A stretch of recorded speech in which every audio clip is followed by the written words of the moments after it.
Question number 22 देखते हैं। Question number 22 कह रहा है एक हमारे पास कन्वर्जिंग लेंस है। This is the converging lens. Okay, this is the optical centre. ठीक है, इसकी जो फोकल लेंथ दे रखी है 9 सेंटीमीटर कह रहा है क्वेश्चन में थोड़ा करेक्शन कर लेना है। 9 नहीं है, 10 सेंटीमीटर है। ठीक है बेटा, तो फोकल लेंथ इसकी क्वेश्चन में गिवन में करेक्शन कर लेना। एनसीईआरटी में थोड़ा गलत दे रखा है, 10 सेंटीमीटर है। और जो एक ऑब्जेक्ट है ए बी, देखो ये जो ए बी ऑब्जेक्ट जो मैंने यहाँ पे हमें बनाया ना, ए बी ऑब्जेक्ट, ये स्क्वायर साइज में है, जिसका जो है स्क्वायर साइज में ये ऑब्जेक्ट ए बी जो है इस तरीके से है बेटा। ए बी साइज में ये ऑब्जेक्ट है, इसका एरिया दे रखा है, एरिया। ठीक है, कितना दे रखा है, 1 मिलीमीटर स्क्वायर दे रखा है ये एरिया। ठीक है, तो ये ऑब्जेक्ट जो है कितनी दूरी पर है, यहाँ से 9 सेंटीमीटर की दूरी पर है। ठीक, तो देखिए इसने पूछा है, बताइए इसका मैग्नीफिकेशन क्या होगा, produce by the lens. Magnification पूछा है, produce by the lens, M पूछा है। तो बच्चों एम का फॉर्मूला होता है वैसे वी अपॉन यू। ठीक है, लेकिन तुम्हें यहाँ पर वी नहीं पता, यू पता है। ठीक है, तो लेकिन मुझे ज़रूरत क्या पड़ेगी, वी की निकाल सकते हो, वी की वैल्यू थिननेस फॉर्मूला का यूज़ करके। कोई फोकल लेंथ दे रखी है और ऑब्जेक्ट डिस्टेंस दे रखी है, तो देखो 1/f इक्वल टू होता है 1/v माइनस 1/u। तो बच्चों देखो फोकल लेंथ कितनी होगी, प्लस के 10 सेंटीमीटर। वी की वैल्यू निकालनी है, यू की वैल्यू कितनी है, -9। तो 1/10 ये हो जाएगा minus minus plus equal to 1/v plus के 1/9। ठीक है बेटा, तो यहाँ पर आप कर सकते हैं 1/10 इक्वल टू 1/v। इसको आप इधर ले आइए माइनस को। ठीक है, माइनस को इधर ले आइए, 1/9 इक्वल टू हो गया 1/v। तो यहाँ से एलसीएम ले लीजिए 90, ये हो गया 9, ये हो गया 10 इक्वल टू 1/v माइनस 1/90 हो गया इक्वल टू 1/v। तो बच्चों वी की वैल्यू कितनी आ गई, माइनस के 90 सेंटीमीटर आ गई वी की। ठीक है, जब आपको वी मिल गया, कितनी वैल्यू मिल गई वी की, 90 सेंटीमीटर मिल गई। क्या मिल गई वी की वैल्यू, 90 सेंटीमीटर। तो देखिए यहाँ पे फॉर्मूले में पुट कर दिए, लीनियर मैग्नीफिकेशन आ जाएगा। देखिए वी की वैल्यू कितनी थी, माइनस के 90, और देखिए यू की वैल्यू कितनी थी, यू की वैल्यू थी माइनस के 9 सेंटीमीटर। तो जो मैग्नीफिकेशन आपको मिलेगा कहीं ना कहीं कितना मिलेगा, 10 मिलेगा। क्या मिलेगा, मैग्नीफिकेशन 10 मिलेगा। ये आपको याद रखना है, ये मैग्नीफिकेशन आपने निकाल लिया है, जो कि इसमें पूछ भी रहा है। अब कह रहा है how much area of square of virtual image कितनी बनेगी। तो देखिए मैग्नीफिकेशन जो होता है ये एरिया पूछ रहा है ऑफ स्क्वायर ऑफ इमेज का। ठीक है, देखिए यहाँ पर पहला ऑब्जेक्ट देखो ऐसे था, बात समझो, ये ऑब्जेक्ट ऐसे था। ठीक है, क्योंकि आपको पता है कि इसकी फोकल लेंथ 10 सेंटीमीटर है, तो इसका फोकस कहीं ना कहीं यहाँ होगा। और जब कभी भी ऑब्जेक्ट ऑप्टिकल सेंटर और फोकस के बीच में होता है, तो आपको ये तो पता है कि जो इसकी इमेज बनेगी वो कैसी बनेगी, मैग्नीफाइड बनेगी, वर्चुअल बनेगी, इरेक्ट बनेगी। ठीक है, ये इमेज डिस्टेंस निकाली थी आपने वी, जो कि कितनी निकाली है, देखिए यहाँ पे वी की वैल्यू आई है 90 सेंटीमीटर। देख रहे हो वी की वैल्यू कितनी आई है, 90 सेंटीमीटर। देख रहे हो 9 सेंटीमीटर से ज़्यादा है ना। और फोकल लेंथ जो थी इसकी क्वेश्चन में गिवन थी ना, फोकल लेंथ, वो फोकल लेंथ कितनी थी, 10 सेंटीमीटर। तो आप देख सकते हो उससे जो इमेज बनी है वो कहाँ बनी है बेटा, वर्चुअल बनी है, इरेक्ट बनी है और लार्जर देन ऑब्जेक्ट बनी है।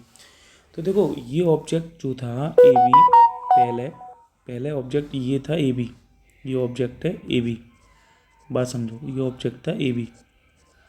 ठीक है, और इसकी वर्चुअल इमेज जो है मैग्नीफाइड होकर बनी, ये बनी इमेज, कौन सी इमेज बनी बेटा, ए डैश बी डैश, यही तो बनी है। देखो क्वेश्चन में image A dash B dash बनी है। ठीक है, इसका एरिया क्वेश्चन में गिवन है ऑलरेडी। ठीक है, एरिया ऑफ ऑब्जेक्ट का कितना गिवन है, 1 मिलीमीटर स्क्वायर। पूछा है इसका एरिया ऑफ इमेज बताओ क्या होगी। तो बच्चों देखो ध्यान से सुनो, मैं आपको बता रहा हूँ।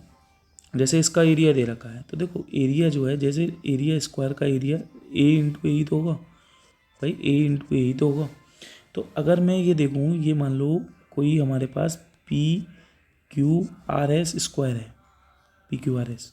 ठीक है, तो इसका ये मैग्नीफिकेशन ही तो बना है, P dash Q dash R dash S dash. अगर मैं इस पी एस को निकालूँ, तो देखो ये जो पी एस से आप देखो, पहले पी एस थी, मैग्नीफाई हो गई, कितनी हो गई, पी डैश एस डैश हो गई। तो ये लीनियर मैग्नीफिकेशन हुआ। लीनियर मैग्नीफिकेशन होता है देखो size of image upon size of object. तो साइज ऑफ इमेज क्या है, साइज ऑफ इमेज है पी डैश एस डैश, और साइज ऑफ ऑब्जेक्ट कितना है, पी इंटू एस, यही तो है। तो आप मुझे बताना स्मॉल एम इक्वल टू, मैं इसको लिख सकता हूँ P dash H dash upon P S कितनी है, ए है। यहाँ से एक फॉर्मूला निकालूंगा आपको, देखो तो पी डैश एच डैश बराबर आ गया एम इंटू ए। तो बेटा ये वाली जो साइड होगी, ये वाली साइड कितना होगी, एम इंटू ए होगी। इसी तरीके से मैं ये भी निकाल सकता हूँ, ये वाली साइड भी एम इंटू ए होगी, क्योंकि ये ए है, इसका मैग्नीफाइड हुआ है, लीनियर मैग्नीफिकेशन हो रहा है। साइड बाई साइड में देखो, साइड ये आर एस है, ऐसी साइड आर एस में मैग्नीफिकेशन हो जाएगा, कितना हो जाएगा, वही एम इंटू ए हो जाएगा, ये linear magnification.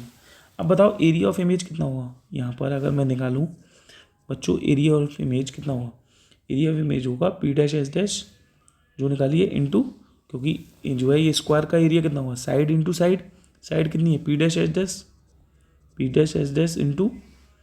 Into R dash S dash into R dash S dash. तो देखो एम इंटू ए कितना हो जाएगा, ये एम स्क्वायर ए स्क्वायर, ये हो गया area of image, equal to हो गया देखो बेटा एम स्क्वायर इंटू ये ए स्क्वायर क्या होगा, ये ए स्क्वायर होगा, देखो ये एरिया ऑफ ऑब्जेक्ट कितना है ए स्क्वायर, क्योंकि ए इंटू ए करोगे ए स्क्वायर ही तो आएगा, तो कहीं ना कहीं इसको मैं लिख सकता हूँ एरिया ऑफ ऑब्जेक्ट। तो अब आपको एरिया ऑफ इमेज पूछ रहा है, तो देखो फॉर्मूला आ गया ना, linear magnification m square into a हो। तो मुझे बताओ एम की वैल्यू अभी आपने निकाली है, कितनी निकाली है एम की वैल्यू 10, कितनी निकाली है 10, तो 10 लगा देंगे, 10 का स्क्वायर कर देंगे। एरिया ऑफ ऑब्जेक्ट कितना दे रखा था आपको, क्वेश्चन में गिवन है 1 मिलीमीटर स्क्वायर, कितना दे रखा है 1 मिलीमीटर स्क्वायर। तो बताओ ये 1 मिलीमीटर स्क्वायर लगा दिया, 1 मिलीमीटर स्क्वायर लगा दिया। तो अब देखो ये हो गया 100 मिलीमीटर स्क्वायर आ गया ये एरिया ऑफ इमेज, लेकिन आपको सेंटीमीटर पूछा है तो 1 मिलीमीटर में होते हैं, याद रखना 1/10 सेंटीमीटर। तो उसके अकॉर्डिंग एरिया ऑफ इमेज आ जाएगा 100 इंटू 1/10 इंटू 1/10 सेंटीमीटर स्क्वायर। तो देखिए ये हो गया, कट गया, तो एरिया ऑफ इमेज आ गया 1 सेंटीमीटर स्क्वायर, ठीक है। तो ये क्वेश्चन में आपका पूछा।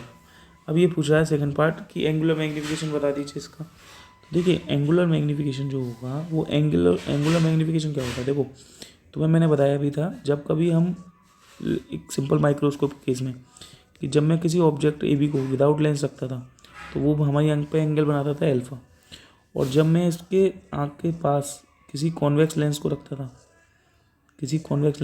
था बच्चों, तो जाहिर सी बात है जब मैं ऑब्जेक्ट को ऑप्टिकल सेंटर और फोकस के बीच में रखता था, ठीक है, तो इसकी इमेज कैसी बनती थी, वर्चुअल, इरेक्ट और लार्जर देन ऑब्जेक्ट बनती थी। तो ये जो है मैंने ये बताया भी था कि एक रेस प्रिंसिपल एक्सिस के पैरेलल जा रही है, एक फोकस के बल जाएगी, ठीक है, दूसरी रेस जो है कहीं ना कहीं, ये आप देखते हैं, एक सेकंड जस्ट अ मिनट, इसका रे डायग्राम बना लेते हैं, कोई ऐसी परेशानी वाली बात नहीं है, ठीक है। इसमें ए डैश बी डैश मैं आपको बना के दिखा देता हूँ कि कैसे आई ए डैश बी डैश।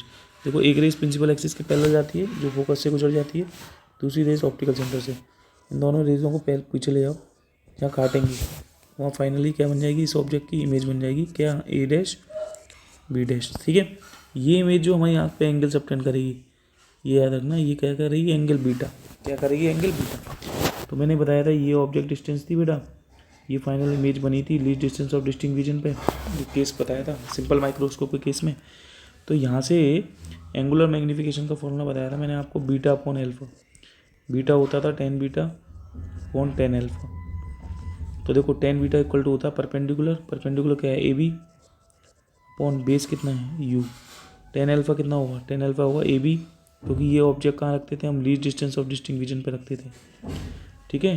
तो 10 एल्फा इक्वल टू होगा ए बी अपॉन बेटा डी, ए बी से ए बी कट गया तो ये फॉर्मूला आ गया था डी अपॉन यू। तो देखो यहाँ से एंगुलर मैग्नीफिकेशन आ जाएगा डी अपॉन यू, डी की वैल्यू तो 25 सेंटीमीटर होती है, और जो ऑब्जेक्ट रखा हुआ था यू कितनी दूरी है, क्वेश्चन में गिवन थी, कितनी थी 9 सेंटीमीटर, देखो कितनी देर रखी है 9 सेंटीमीटर, तो यहाँ लगा दोगे आप 9 सेंटीमीटर, ठीक है, मैग्नीट्यूड लेंगे ध्यान रखना। तो 25/9 करोगे तो ये लगभग आ जाएगी 2.8, कितनी आ जाएगी 2.8। तो नेक्स्ट पार्ट में पूछ रहा है क्या मैग्नीफिकेशन इक्वल होगा मैग्नीफाइंग पावर के। देखो ये मैग्नीफिकेशन कौन सा है, ये है एंगुलर मैग्नीफिकेशन, क्या है ये, एंगुलर मैग्नीफिकेशन जो आपने लगाया, और एक मैग्नीफिकेशन लीनियर मैग्नीफिकेशन निकाला था आपने, कौन सा, लीनियर मैग्नीफिकेशन, वो कितना निकाला था आपने देखो लीनियर मैग्नीफिकेशन आपने कितना निकाला है लीनियर मैग्नीफिकेशन, यहाँ पे 10 निकाला है।